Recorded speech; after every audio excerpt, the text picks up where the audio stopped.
ओम शांति। आज बाप दादा के 7 मार्च 1988 के चले हुए अव्यक्त रूप के मधुर महावाक्यों पर हम मनन और चिंतन करेंगे। आज की मुरली का विषय है भाग्यवान बच्चों के श्रेष्ठ भाग्य की लिस्ट। आइए सुनते हैं। अमृत वेले भाग्यवान बाप से मिलन मनाने वाले परम शिक्षक ज्ञान सागर बाप से पढ़ाई पढ़ने वाले कर्म करते भी करावनहार बाप की स्मृति में रहने वाले भाग्यवान खिला रहा है। इस स्मृति में रह ब्रह्मा भोजन खाने वाले बाप के याद की गोदी में सोने वाले ऐसे श्रेष्ठ भाग्यवान बच्चों को श्रेष्ठ भाग्य की स्मृति दिलाते हुए भाग्य विधाता बाप दादा बोले। आज भाग्य विधाता बाप दादा अपने भाग्यवान बच्चों को देख रहे हैं। हर एक ब्राह्मण बच्चे का भाग्य दुनिया के साधारण आत्माओं में से अति श्रेष्ठ है, क्योंकि हर एक ब्राह्मण आत्मा कोटों में से कोई और कोई में भी कोई है। कोटों में को भाग्यशाली हैं जिन्होंने बाबा को पहचाना है। यानी बाबा कह रहे हैं, यानी इतना बड़ा विवरण अव्यक्त मुरली के ऊपर आमतौर पे होता नहीं, जो आपने अभी पढ़ के सुनाया कि अमृत वेले से लेकर और भाग्य विदाता बाप, फिर शिक्षक, फिर करम करावनहार, किस प्रकार से बच्चों को का भाग्य बना रहा है। और यहाँ तक कि रात के सोने तक, भोजन करने तक बाबा ने बताया कि कौन सा भोजन बच्चे खाते हैं, किस स्थिति में सोते हैं। तो उसमें फिर अब बाबा मुरली शुरू कर रहे हैं कि कोटों में कोई, जितने भी ब्राह्मण हैं, चाहे लास्ट नंबर का ब्राह्मण है, वो भी अन्य सभी आत्माओं से श्रेष्ठ भाग्यवान है। बाप दादा देख रहे हैं हर एक ब्राह्मण के मस्तक पर भाग्य की रेखा बहुत स्पष्ट तिलक के समान चमक रही है। हद के ज्योतिषी हाथों से रेखा देखते हैं, लेकिन ये दिव्य ईश्वरीय भाग्य की रेखा हर एक के मस्तक पर दिखाई देती है। क्योंकि अगर किसी के भाग्य की रेखा हाथ में है भी तो सब तो नहीं देखेंगे, किसी को वो हाथ दिखाएगा या कोई उसका हाथ देखेगा, तब उसको पता लगेगा कि देखो इसके हाथ में बड़े मोटे मोटे माउंट्स हैं फॉर एग्जांपल। लेकिन भाग्य का सितारा चमक रहा है, चमकता हुआ भाग्य सबको दिखाई दे, वो तो मस्तक से ही हो सकता है। और यूँ भी कहते हैं कि तीसरी आँख जो है वो मस्तक में होती है। तो वो बाबा कह रहे हैं कि हर एक ब्राह्मण के मस्तक में एक विशेष भाग्य की रेखा चमक रही है। जितना श्रेष्ठ भाग्य, उतना भाग्यवान बच्चों का मस्तक सदा अलौकिक लाइट में चमकता रहता है। भाग्यवान बच्चों की और निशानियां क्या दिखाई देंगी?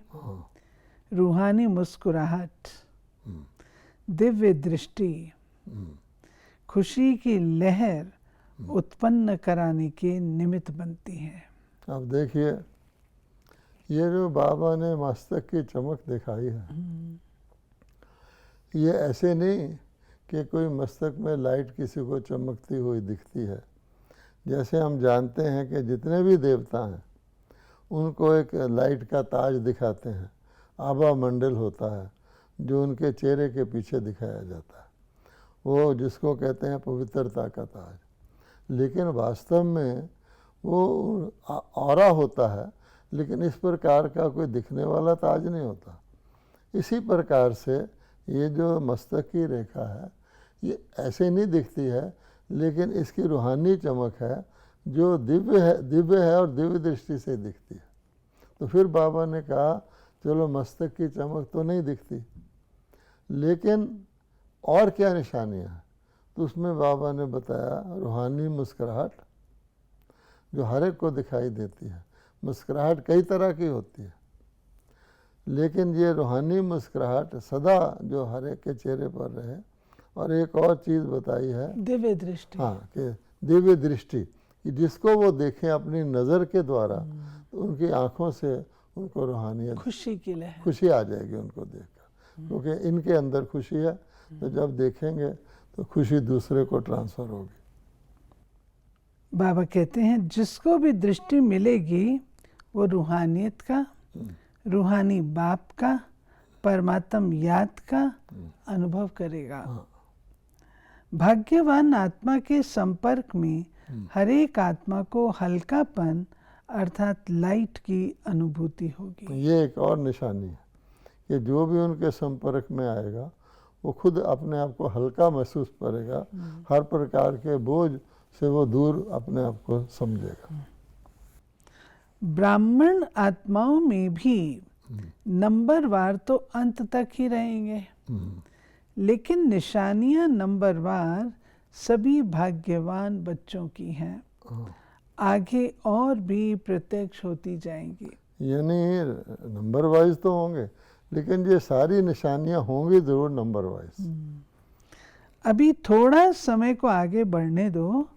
थोड़ा समय में जब अति और अंत दोनों ही अनुभव होगा, तो चारों ओर अनजान आत्माएं हद के वैराग वृत्ति में आएंगी और आप भाग्यवान आत्माएं बेहद के वैराग्य वृत्ति के अनुभव में होंगी। बाबा कह रहे हैं जैसे जैसे विनाश नज़दीक आएगा, कहा जाता है अति के बाद इति होती है। तो जब तमो प्रधानता की अति हो जाएगी, ये मुरली तो पहले की चली हुई है, 88 की चली हुई है और आज तो 2020 है, वो स्थिति आई गई है, तो उस समय दुनिया वालों को भी बेहद का हद का वैराग आएगा। आज आप देख रहे हैं कि मनुष्य हैरान हो गए हैं, परेशान हो गए हैं, लॉकडाउन हो गए हैं, आना जाना कठिन हो गया है। तो सोच तो रहे ना, तो उनको इस पुरानी दुनिया से अब जैसे वैराग महसूस होने लग गया। उनको हद का होगा परिस्थितियों को देखकर, और आप ब्राह्मणों को बेहद का होगा, क्योंकि आपको शुरू से ही पता है कि अब पुरानी दुनिया परिवर्तित होनी है। जब अति और अंत के नज़ारे सामने आएंगे तो स्वतः ही हद की वैराग वृत्ति उत्पन्न होगी। दुनिया वालों और अति टेंशन होने के कारण सभी का अटेंशन एक बाप तरफ जाएगा। उस समय सर्व आत्माओं की दिल से आवाज निकलेगी कि सब का रचयिता सभी का बाप एक है और बुद्धि अनेक तरफ से निकल एक तरफ स्वतः ही जाएगी। हाँ, पहले तो बाबा ने ब्राह्मणों की निशानियां बताई, अब अंत समय के विश्व की बाबा दृश्य बता रहा है कि ऐसा समय आएगा जब दुनिया वालों को ऑटोमेटिकली विराग होगा, अंत का समय होगा। फिर बाबा कहता है दूसरी तरफ इतना टेंशन बढ़ जाएगा कि उन लोगों का और तरफ से अटेंशन हटके परमात्मा की तरफ जाएगा। और फाइनल ये होगा कि उन सब के अंदर रियलाइज़ होगा और उनके मुख से निकलेगा एक परमात्मा ही जो है रचेता है, वही सर्व आत्माओं का पिता है। ऐसे समय पर आप भाग्यवान आत्माओं के बेहद के वैराग्य वृत्ति की स्थिति स्वतः और निरंतर हो जाएगी और हरेक के मस्तक से भाग्य की रेखाएं स्पष्ट दिखाई देंगी। अभी भी श्रेष्ठ भाग्यवान बच्चों की बुद्धि में सदा क्या रहता? भगवान और भाग्य। अमृत वेले से यानी बाबा ने कहा कि ब्राह्मणों की बुद्धि में ऑलरेडी है भगवान और भाग्य, और दुनिया वालों की बुद्धि में भी अंत जब समय आ रहा है उसके ये निकलेगा कि एक भगवान ही है। अमृत वेले से हाँ, अपने भाग्य की लिस्ट निकालो। हाँ, भाग्यवान बच्चों को अमृत वेले स्वयं बाप उठाते भी हैं हाँ, और आवाहन भी करते हैं। जो अति स्नेही बच्चे हैं उन्हों का अनुभव है कि सोने भी चाहे तो कोई सोने नहीं दे रहा है, कोई उठा रहा है, बुला रहा है, ऐसे अनुभव होता है ना। अमृत वेले सुबह के वक्त बाबा कई बच्चों को ये अनुभव होता है कि वो सोना चाहे भी तो कोई उठा रहा है, बुला रहा है, क्योंकि बाबा कहता है खुद भगवान उनको उठाता है, जगाता है। अमृत वेले से अपना भाग्य देखा। भक्ति में देवताओं को भगवान समझ भक्त घंटी बजाकर उठाते हैं और आपको भगवान खुद उठाते हैं। कितना भाग्य है। यानी मंदिरों में देवी देवताओं को ही भगवान मानते हैं ना, तो जाके घंटी बजाते हैं सुबह सुबह कि भाई हम दर्शन करने आ रहे हैं, भगवान जागो। बाबा कहता है उसके अगेंस्ट यहाँ भगवान स्वयं नीचे आकर के बच्चों को जगाते हैं, तो कितना कंट्रास्ट हो गया। अमृत वेले से लेकर आप बच्चों के सेवाधारी बन सेवा करते हैं, फिर आह्वान करते हैं आओ बाप समान स्थिति का अनुभव करो, मेरे साथ बैठ जाओ। बाप कहाँ बैठा है? ऊंचे स्थान पर और ऊंची स्थिति में। जब बाप के साथ बैठ जाएंगे तो स्थिति क्या होगी? मेहनत क्यों करते हो? साथ में बैठ जाओ तो संग का रंग स्वतः ही लगेगा। स्थान के प्रमाण स्थिति स्वतः ही होगी। बाबा कहता है ना अमृत वेले के लिए कि अमृत वेले आपको मेहनत नहीं करनी पड़ती, भगवान कहता उठो और मेरे पास आके बैठ जाओ। तो परमात्मा की स्थिति तो ऊंची ही है, स्थान भी उसका ऊंचा परम धाम है, तो आपकी ऑटोमेटिकली साथ बैठने से ही स्थान और स्थिति ऊंची हो जाएगी। जैसे मधुबन के स्थान पर आते हो तो स्थिति क्या हो जाती है? योग लगाना पड़ता है या योग लगा हुआ ही रहता है? तभी तो यहाँ ज्यादा रहने की इच्छा रखते हो ना। माउंट आबू जाने से भी लोगों को चैन महसूस होती है कि वहाँ मेहनत नहीं करनी पड़ती, हर वक्त भगवान के कार्य में लगे हुए, याद बनी रहती है। अभी सबको कहें और 15 दिन रह जाएं तो खुशी में नाचेंगे ना। तो जैसे स्थान का स्थिति पर प्रभाव पड़ता है, ऐसे अमृत वेले या तो परम धाम में या सूक्ष्म वतन में चले जाओ, बाप के साथ बैठ जाओ। अमृत वेला शक्तिशाली होगा तो सारा दिन स्वतः ही मदद मिलेगी। ये रोज जो आजकल भी अमृत वेला करते हैं उनके लिए खास नोट करने की बात है कि कितना आसान है अपनी स्थिति को ऊंचा करना सारे दिन के लिए। तो अपने भाग्य को स्मृति में रखो, वह मेरा भाग्य। दिनचर्या ही भगवान से शुरू होती है। फिर अपना भाग्य देखो, बाप स्वयं शिक्षक बन कितना दूर देश से आपको पढ़ाने आता है। लोग तो भगवान के पास जाने के लिए प्रयत्न करते हैं और भगवान स्वयं आपके पास शिक्षक बन पढ़ाने आते हैं। कितना भाग्य है। और कितने समय से सेवा की ड्यूटी बजा रहे हैं। कभी सुस्ती करता है, कभी बहाना लगाता है, आज सिर दर्द है, आज रात्रि को सोए नहीं है। तो जैसे बाप अथक सेवाधारी बन सेवा करते हैं, तो बाप समान बच्चे भी अथक सेवाधारी। ये नोट करने की बात है कि यहाँ पर ब्रह्मा बाबा के लिए ये कहा गया है, क्योंकि शिव बाबा तो पढ़ाने आते हैं, लेकिन जो रथ है, रथ तो नहीं कभी कहता ना कि आज मैं बीमार हूँ, आज मैं सुस्त हूँ, आज मैं नहीं आ सकता। तो अथक ब्रह्मा के लिए कहा गया है, क्योंकि शरीर है। भगवान के लिए तो थक अथक की बात ही नहीं है। तो बाबा कहते हैं जैसे ब्रह्मा बाबा शिव बाबा के याद में या उसके साथ अमृत वेले कभी नागा नहीं करता पढ़ाने में, तो आप बच्चे भी उसी प्रकार से अथक होकर पढ़ते हो। बाप सदा स्नेही सिक्की लदे बच्चे को कहते हैं कोई भी सेवा करते हो, चाहे लौकिक चाहे अलौकिक, चाहे परिवार में चाहे सेवा केंद्रों पर, कोई भी कर्म करो, कोई भी ड्यूटी बजाओ, लेकिन सदा ये अनुभव करो कि करावन हार करा रहा है। मुझ निमित्त करनहार द्वारा मैं सेवा करने के लिए निमित्त बना हुआ हूँ। करावन हार करा रहा है। यहाँ भी अकेले नहीं हो, करावन हार के रूप में बाप कर्म करने समय भी साथ है। आप तो सिर्फ निमित्त हो, भगवान विशेष करावन हार है। अकेले करते ही क्यों हो? अकेला मैं करता हूँ ये भान रहता है तो ये मैंपन माया का दरवाज़ा है। फिर कहते हो माया आ गई। जब दरवाज़ा खोला तो माया तो इंतज़ार में है, और आपने इंतज़ाम अच्छा कर लिया तो क्यों नहीं आएगी? यानी ये बाबा पढ़ाई के बाद की बात कर रहा है। पहले जगाया, फिर पढ़ाया, अब कर्म योगी जीवन। बाबा कहता अब जो बाकी जीवन आप चलाते हो, चाहे आप सेंटर में हो, चाहे आप अपने घर में रहते हो, चाहे आप बिजनेस करते हो, कुछ भी कर्म करते हो, उसमें बाबा ने कहा कर्म योगी। दुनिया वाले तो बोल देते हैं कर्म योगियों में, योग कहाँ है?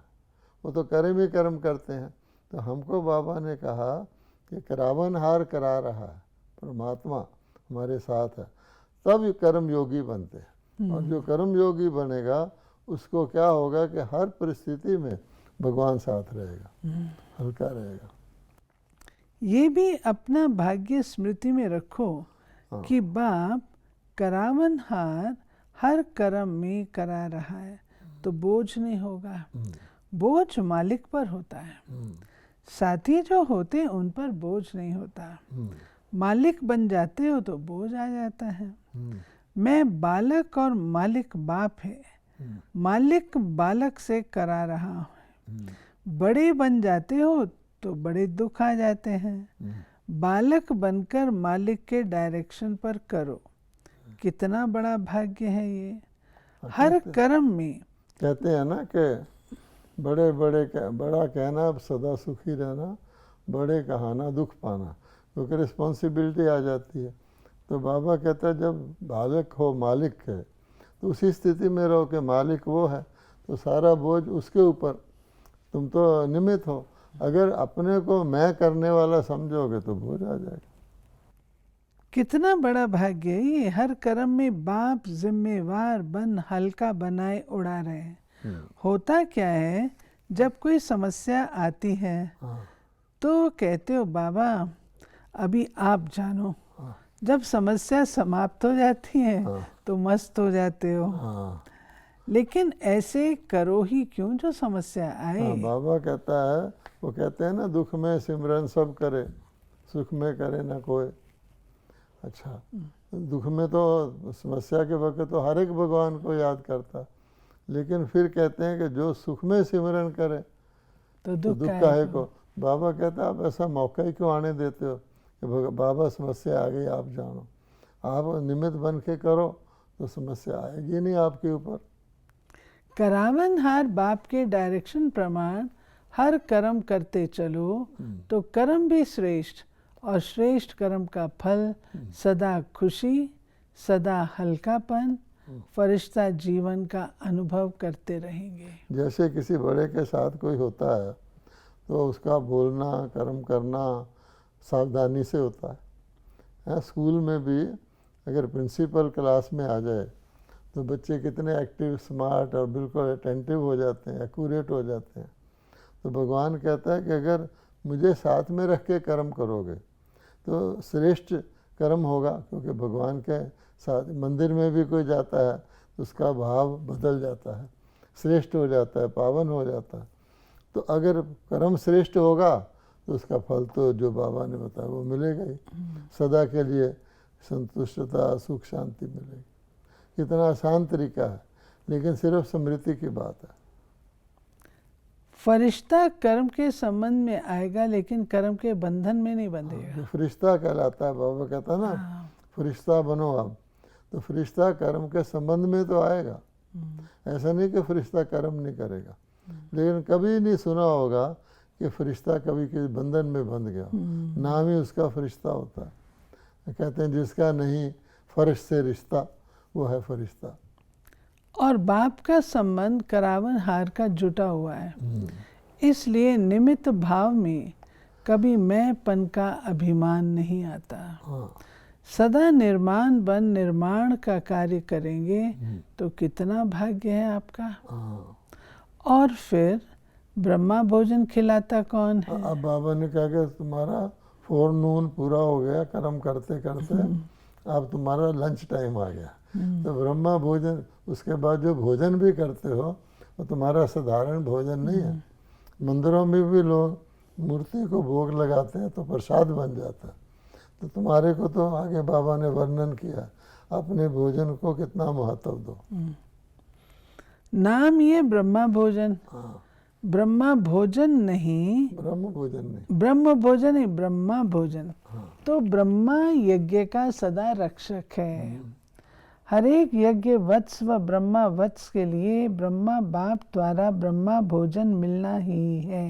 ये तो गीता में लिखा हुआ। गीता में यज्ञ की महिमा में एक पूरा चैप्टर है, अध्याय है, उसमें यही लिखा कि जो यज्ञ भगवान रचता है उसके जो भी कारिंदे हैं, करने वाले हैं, जो उसको चलाने वाले हैं, उनको मन वांछित इच्छा पूरी होती है। उनको हर प्रकार के भोजन यज्ञ से स्वतः मिलते ही रहेंगे, गारंटेड है। तो बाबा कहते तो उसी वही रिपीट हो रहा। लेकिन ब्राह्मण बच्चों को तो बाप ही खिलाता है। चाहे लौकिक कमाई भी करके पैसे जमा करते, उसी से भोजन मंगाते भी हो, लेकिन पहले अपनी कमाई भी बाप की भंडारी में डालते हो। बाप की भंडारी भोलानाथ का भंडारा बन जाता है। कभी भी इस विधि को भूलना नहीं, नहीं तो सोचेंगे हम खुद कमाते खुद खाते। वैसे तो ट्रस्टी हो, ट्रस्टी का कुछ नहीं होता है, हम अपनी कमाई से खाते हैं, ये संकल्प भी नहीं उठ सकता। जब ट्रस्टी हैं तो सब बाप के हवाले कर दिया, तेरा हो गया मेरा नहीं। ट्रस्टी अर्थात तेरा और गृहस्थी अर्थात मेरा। आप कौन हो? गृहस्थी तो नहीं हो ना। भगवान खिला रहा है, ब्रह्मा भोजन मिल रहा है। 21 जन्म ब्राह्मण आत्मा कभी भूखी नहीं रह सकती। बड़े प्यार से दाल रोटी सब्जी खिलाएंगे, ये जन्म भी दाल रोटी प्यार की खाएंगे। वैसे भी कहते हैं ना, दाल रोटी खाना प्रभु के गुण गाना। ये जन्म भी दाल रोटी प्यार की खाएंगे, मेहनत की नहीं। इसलिए सदा ये स्मृति रखो कि अमृत वेले से लेकर क्या क्या भाग्य प्राप्त करते हैं। सारी दिनचर्या सोचो, सुलाते भी बाप हैं लोरी दे करके, आराम, तो आराम आ जाएगा। अकेले सोते हो तो और संकल्प चलते हैं। बाप के साथ याद की गोदी में सो जाओ, मीठे बच्चे प्यारे बच्चे की लोरी सुनते सुनते सो जाओ। देखो कितना अलौकिक अनुभव होता है। तो अमृत वेले से लेकर रात तक सब भगवान करा रहा है। चलाने वाला चला रहा है, कराने वाला करा रहा है। सदा इस भाग्य को स्मृति में रखो, इमर्ज करो। कोई हद का नशा भी जब तक पीते नहीं तब तक नशा नहीं चढ़ता। ऐसे सिर्फ बोतल में रखा हो तो नशा चढ़ेगा? ये भी बुद्धि में समाया हुआ तो है, लेकिन इसको यूज करो। स्मृति में लाना अर्थात पीना, इमर्ज करना, इसको कहते स्मृति स्वरूप बनो। ऐसे नहीं कहा कि बुद्धि में समाया हुआ रखो, स्मृति स्वरूप बनो। अच्छा, सदा भगवान और भाग्य, ऐसे स्मृति स्वरूप समर्थ आत्माओं को सदा हर कर्म में करनहार बन कर्म करने वाली श्रेष्ठ आत्माओं को सदा अमृत वेले बाप के साथ ऊंचे स्थान ऊंची स्थिति पर स्थित रहने वाले भाग्यवान बच्चों को सदा अपने मस्तक द्वारा श्रेष्ठ भाग्य की रेखाएं औरों को अनुभव कराने वाले विशेष ब्राह्मणों को बाप दादा का याद प्यार और नमस्ते। तो ये थी प्यारे बाबा की आज की मुरली। ये मुरली है हमारे साथ 7 मार्च 1988।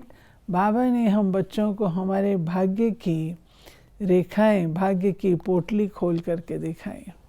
भाग्य विधाता के कितने भाग्यवान बच्चे हैं, इस भाग्य को देखते खुशी में नाचना स्वाभाविक है। ओम शांति।